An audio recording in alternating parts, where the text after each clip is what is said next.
బాబు జగ్జీవన్ రామ్ దేశ స్వేచ్ఛ కోసం పోరాటం చేశారన్నారు వరంగల్ పశ్చిమ ఎమ్మెల్యే నాయిని రాజేందర్ రెడ్డి. హనుమకొండ జిల్లా అంబేద్కర్ భవన్లో బాబు జగ్జీవన్ రామ్ జయంతి వేడుకలు నిర్వహించారు. ఆయన చిత్రపటానికి పూలమాలలు వేసి నివాళులర్పించారు.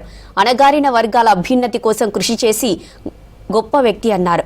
యువత బాబు జగ్జీవన్ రామ్ను ఆదర్శంగా తీసుకుని దేశాభివృద్ధి కోసం పాటుపడాలన్నారు.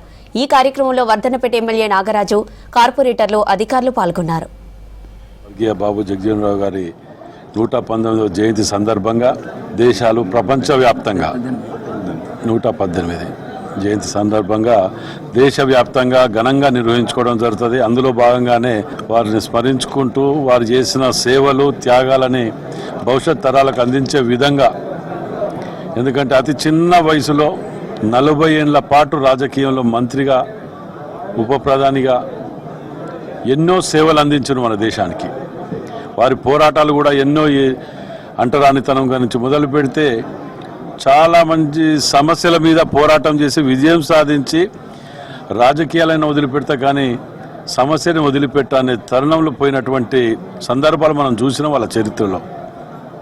వారిని స్మరించుకుంటూ మనందరం కూడా ప్రతి సంవత్సరం ఇంతకంటే ఘనంగా నిర్వహించుకునే విధంగా ఏర్పాటు చేసుకోవాలని చెప్పి ఈరోజు ఈ స్థాయికి వచ్చినంటే వారి యొక్క పోరాట పద్మనే అని దానికి నిదర్శనం.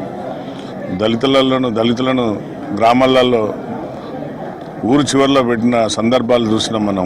గ్రామ చివర్లలో ఈరోజు వారిని, ఆ మహనీయులను సిటీ మధ్య కంటే గ్రామ మధ్యాలకు తీసుకొని వచ్చి వారిని మనం సత్కరించుకొని వారి యొక్క మహనీయులు చేసిన త్యాగాలను ఇంకా భావితరాలకు, రాబోయే తరాలకు చెప్పవలసిన బాధ్యత మా అందరిపైన ఉంది. కాబట్టి అలాగే సోదరులు జగ్జీవన్ రావు గారి యొక్క స్తూపాని కోసం హన్మకొండ ఎమ్మెల్యే గారిని రిక్వెస్ట్ చేయడం జరిగింది. తప్పనిసరిగా దాన్ని వారు స్థలం ఎక్కడ చూపెడతారో దాన్ని ఇమ్మీడియట్లీ మేము ఇద్దరం కలిసి నిర్వహించి దాన్ని పూర్తి చేసే బాధ్యత కూడా మేము తీసుకుంటాం.